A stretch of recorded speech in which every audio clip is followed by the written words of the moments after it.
Simga block में 8 दिसंबर ले टीकाकरण अभियान शुरू होही। सिमगा ब्लॉक में अभी तक 70% टीकाकरण हो है, जेला पूरा 100% करे के बात कहे गई। जनप्रतिनिधि मन जुर मिल के टीकाकरण ला पूरा करे के संकल्प लिहिन। बसंत आडिल 6 गांव में सब झन ला टीकाकरण लगवाए के जिम्मेदारी लिहिस और नगर पंचायत अध्यक्ष भागवत सोनकर सिमगा नगर के 1 वार्ड ले 15 नंबर वार्ड तक पूरा टीकाकरण करवाए के जिम्मेदारी लिहिस और ऐसे ही कई जनप्रतिनिधि मन अपन गांव क्षेत्र ला टीका लगवाए के जिम्मेदारी लिहिन। जी हाँ, सरपंच, सचिव, जनप्रतिनिधि, नेता, अधिकारी मन भारी संख्या में उपस्थित रहिन।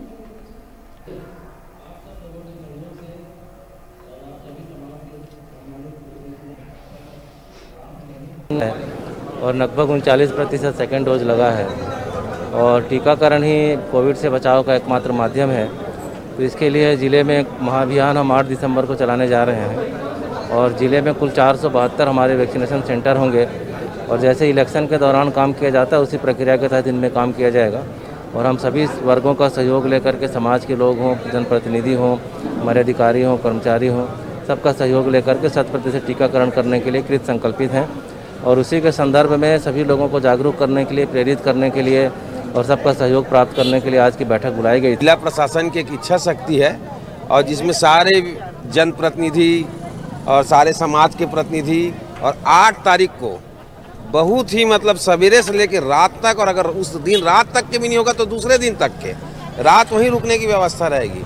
मैंने कामता गांव का लिया हूं संकल्प, लेकिन मैं सभी से आपके चैनल के माध्यम से अपील करना चाहूँगा कि 8 तारीख की इस अभियान में बढ़ चढ़ कर भाग ले। जैसे कोई राजनीतिक व्यक्तियों से यह अनुरोध है कि जैसे कोई पंच का चुनाव लड़ता है और एक एक व्यक्ति को बुला के लाता है अपने वोटिंग के लिए, वैसे ही टीकाकरण में एक एक व्यक्ति को बुलाना चाहिए। और आने वाले 5-6 दिनों में ग्राम पंचायतों की जो बैठक होगी और बैठक करके सब पंच भी अपने अपने वार्ड की जवाबदारी निश्चित रूप से लें, ऐसी मेरी अपील है। डॉक्टर महोदय के समक्ष 8 दिसंबर को महा टीकाकरण दिवस मनाने के लिए हम लोग उपस्थित हैं, जिसमें मैंने संकल्प लिया हूं कि सिमगा नगर के 1 से 15 वार्ड तक पूरा संपूर्ण टीकाकरण 8 दिसंबर के पहले कराना है। मैं समस्त सिमगा नगर वासियों से निवेदन करूंगा कि 8 दिसंबर के पहले टीकाकरण करा ले और समस्त नागरिकों से मैं पुनः निवेदन करूंगा कि 8 दिसंबर के पहले टीकाकरण करा ले।